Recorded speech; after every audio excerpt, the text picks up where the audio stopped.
Assalamualaikum warahmatullahi wabarakatuh. Bismillah, alhamdulillah, asyhadu an la ilaha illallah wa asyhadu anna sayyidana Muhammadan abduhu wa rasuluh. Allahumma sholli wa sallim ala sayyidina Muhammadin sholatan tuballighuna biha kalam murad wa maksud.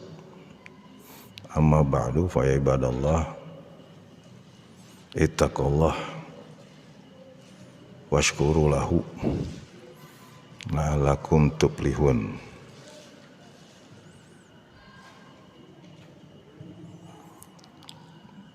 Fadhkuru bi qouli ta'ala a'udzu billahi minasyaitonir rajim wa idza sa'alaka 'ibadi 'anni fa inni qarib. Al-ayah.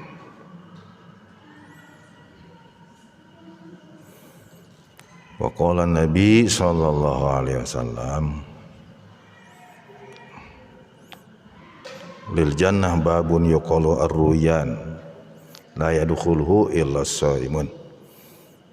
Alhamdulillah, Bapak dan Ibu, calon ibu ya, banyak yang calon ibu kan? Banyak. Calon bapak banyak ya. Calon Pak Bahrun, calon kakek masih lama. Tadi kelihatan ada Dr. Nur Rahman, nah itu sebaya atau junior di usia, dari pendidikan juga junior saya. Tapi ya, alhamdulillah, ternyata Ramadan itu diantaranya meningkatkan intensitas silaturahim di antara kita. Tanpa disadari, sebetulnya dengan tarawih itu kita bertemu, kita bersalaman. Nah, jadi salaman setelah sholat itu bagi saya menghapus dosa. Kalau di medsos kan rame ya, salam pada sholat. Kalau Wahabi nanya mana dalilnya, saya dalilnya mamin muslimaini ya taqiyani tasafani kupir. Dua orang muslim bertemu bermusafahah, itu dosanya diampuni. Dan bersalaman setelah sholat itu bukan paket dari sholat, di luar. Maka nanti saya harap imam ngajak kami jamaah bersalaman. Bagus itu. Hadirin, sudah banyak mengenai rahasia atau asrar dari pelaksanaan saum, hikmah itu sudah banyak diungkap. Tadi juga sebut kita dapat fasilitas pintu khusus untuk masuk surga bagi para lulusan program Ramadan yang disebut Ruyan. Itu fasilitas dari Allah untuk kita nanti. Yakin nggak? Yakin nggak kita lewat Ruyan? Harus yakin. Yakin kita akan lewat pintu surga yang namanya Ruyan. Harus yakin ibu-ibu, bapak-bapak. Harus yakin, terutama atas kebaikan, rahmat, ridho, maghfirah. Itu yang harus kita yakin betul. Sehingga ada, kalau orang yang berdosa, ini kaitan dengan keyakinan ya. Kalau ada orang yang berdosa ketika tawajuh ngadeheus ka Gusti Allah, apa dia istighfar dulu atau bersyukur dulu? Tarucing ya malah. Jangan Bahrun, istighfar dulu, bersyukur dulu kalau kita merasa punya dosa.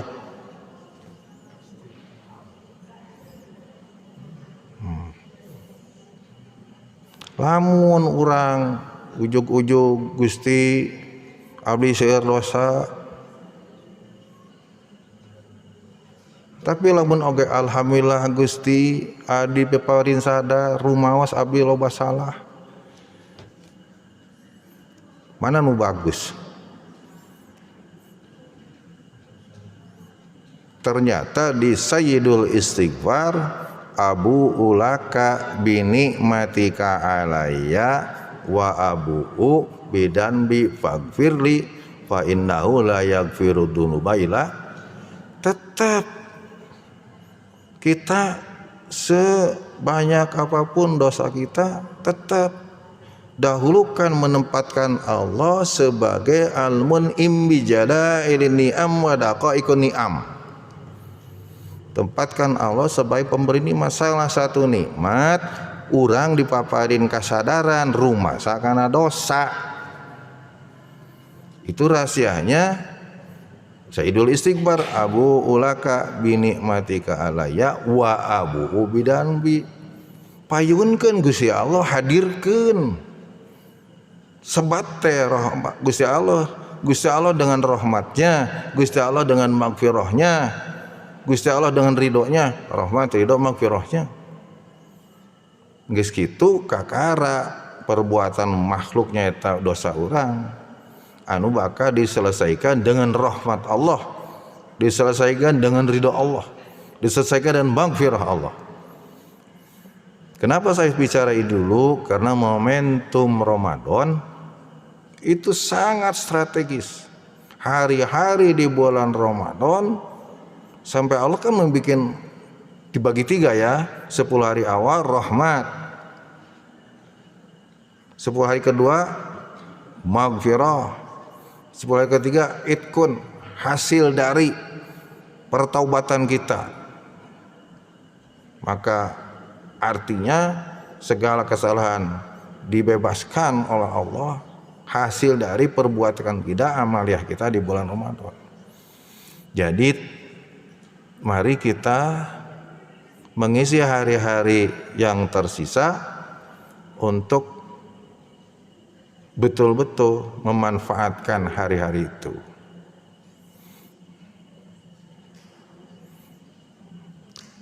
Kalau tadi disebut ada ayat wa idza sa'alaka ibadi anni fa inni qarib, itu ayat itu 200 berapa itu 85 berapa? Itu sambungan dari ayat puasa. Ya. Artinya orang yang sudah dekat dengan Allah itu adalah lulusan program Ramadan. Itu sudah dekat dengan Allah. Kalau yang tidak lulus program Ramadan gimana? Belum tentu. Belum tentu. Hanya sebatas melaksanakan saum, imsak anil muftirat, sebatas itu. Pahalanya ya dapat, tapi fungsi lain dari puasa itu pendekatan diri ke Gusti Allah tidak tampak. Makhluk dekat dengan Kholik, makhluk jauh dengan Kholik. Faktor apa?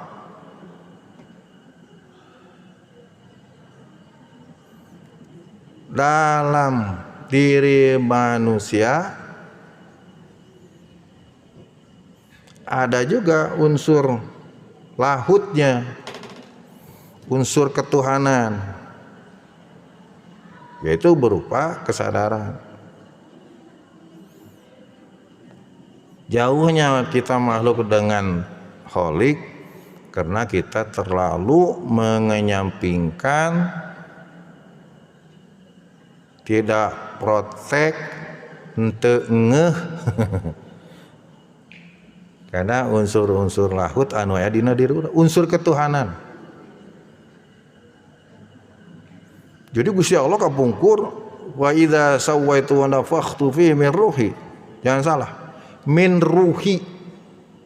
Di mana eta dadeg pangadeg janin sudah berwujud, maka aku tiupkan ruh bagian dari ruhku.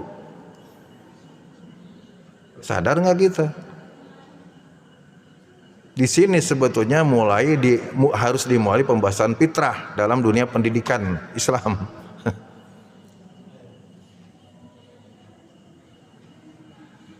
Jauh na makhluk jeung kholik karena si kholik, si makhluk tidak peduli, tidak kontrol terhadap unsur-unsur yang ada dalam dirinya. Dia hanya mensuplai tuangan leueteun syahwat,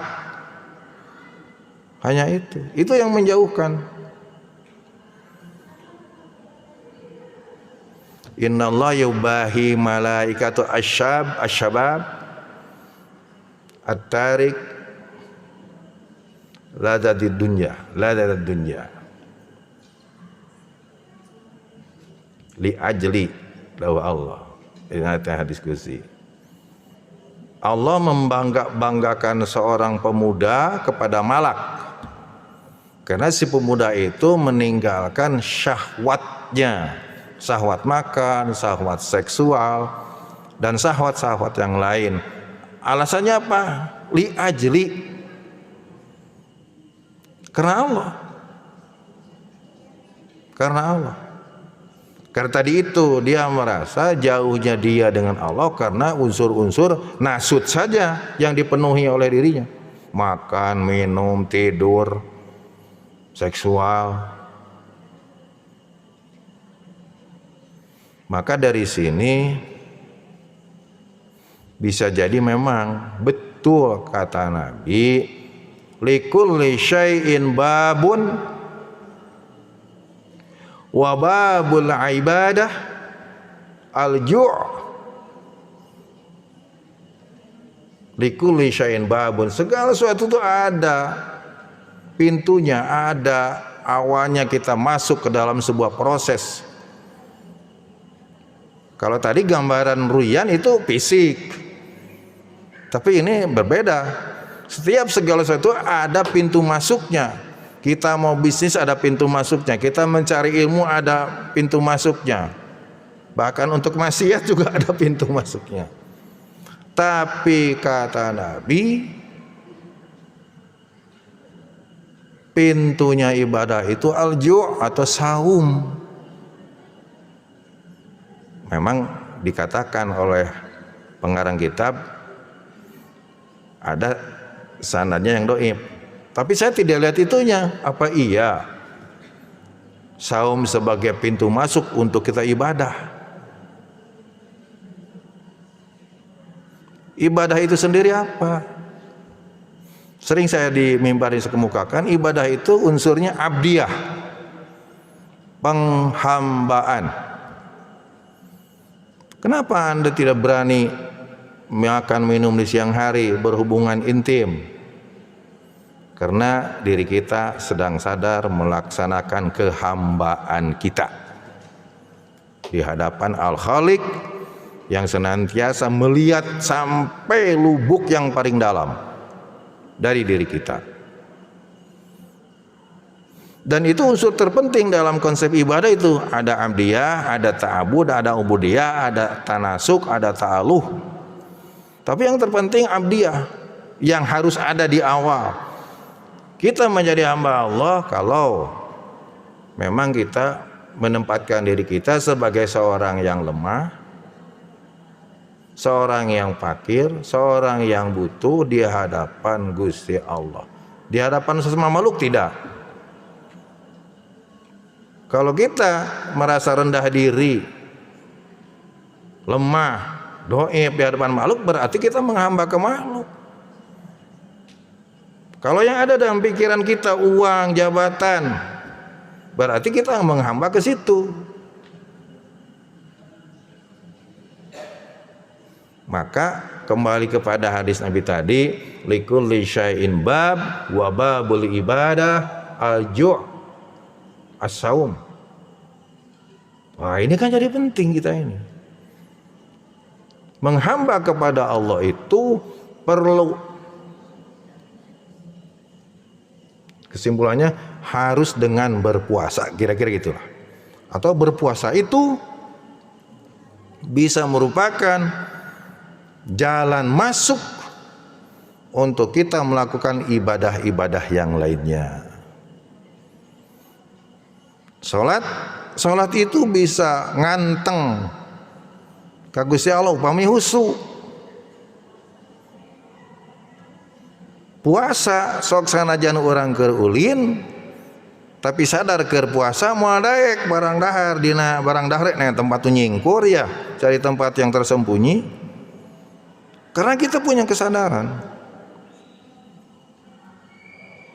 Jadi ada transmisi antara kita dengan Allah dengan puasa ini. Ya kalau dengan sholat tadi itu mun husuk itu sholat mun teu mah kamana-mana we. Ada dibangun transmisi yang kuat antara hamba dengan Allah, dan itu adalah memang jalan masuk untuk penghambaan kepada Allah. Setelah penghambaan, pengagungan kepada Allah, ta'abbud. Ta'abbadal mal artinya seseorang mengagung-agungkan harta. Ta'abbud kepada Allah artinya mengagungkan Allah. Nanti kita di akhir Ramadan biasa takbir baru terasa. Gak pakai nalar, gak pakai agak, cuman di waktu itu kita nangis terasa keagungan Allah, kasih sayang Allah. Makanya puasa itu sekarang memang harus betul-betul. Jadi apa maksud wababul ibadah al-ju' as-saum? Tadi itu sebetulnya menurut saya. Jadi saya tidak mempertimbangkan kualitas hadisnya, tapi bahwa ini bisa dicerna oleh kita. Semakin kita berpuasa al-imsak anil mubtirat, dari berbagai yang membatalkan. Membatalkan apa? Membatalkan hubungan kita dengan Allah. Itulah makna puasa yang sebenarnya. Oleh karena juga bagi kita yang selalu bergerak di alam lahiri seperti ini, alam relatif seperti ini, bisa disebut juga puasa itu adalah sebuah proses pendekatan diri, taqarrub. Jadi segala-galanya. Sampai Siti Aisyah dawami qara'a baba jannah bil ju'. Terus-terus ketuk itu pintu surga dengan puasa. Di hadis yang lain iqra'u baba jannah bisaum. Ketuk itu pintu surga dengan saum. Atas dasar itu maka berbahagialah kita sampai saat ini pun alhamdulillah. Maka kan saya bilang syukur dulu sampaikan. Baru rumasa karena dosa, da dosa urang mah teu leuwih gede tinimang hampura Gusti, tinimang rahmat Gusti Allah. Tempatkan dulu Allah sebagai zat pemberi nikmat, pemberi ampunan, itu dulu baru kita minta ke zat tersebut. Jangan salah.